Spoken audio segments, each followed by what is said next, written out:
বিরোধী দলের নেতা সংসদের বিরোধী দলের নেতার প্রধানমন্ত্রীর সম্মতি ক্যাবিনেটের সম্মতি সাপেক্ষে পুরো মন্ত্রিসভা এবং বিরোধী দলীয় নেতার সম্মতি সাপেক্ষে রাষ্ট্রপতি জরুরি অবস্থা জারি করতে পারেন।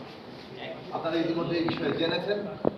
এই বিষয়ে একটা ঐকমত্য তৈরি হয়েছে এবং বাংলাদেশে এই জরুরি অবস্থার রাজনৈতিক ব্যবহার, অপব্যবহার এটা বন্ধ হওয়ার একটা জায়গায় আমরা পৌঁছতে পেরেছি। বাংলাদেশের ভবিষ্যৎ রাজনীতির জন্য এটা অত্যন্ত একটা গুরুত্বপূর্ণ পদক্ষেপ এবং বিজয় বলে আমরা মনে করি।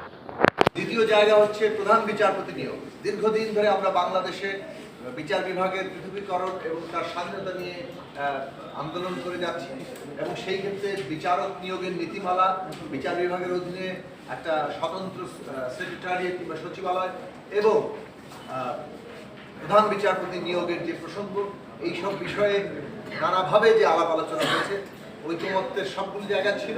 সর্বশেষ যে বিষয় ছিল সেটা হচ্ছে প্রধান বিচারপতি নিয়োগের ক্ষেত্রে আপিল বিভাগের জ্যেষ্ঠ দুইজন বিচারপতির মধ্যে একজন নিয়োগ দেওয়া হবে নাকি জ্যেষ্ঠতম বিচারককে এই প্রধান বিচারপতি নিয়োগ দেওয়া হবে।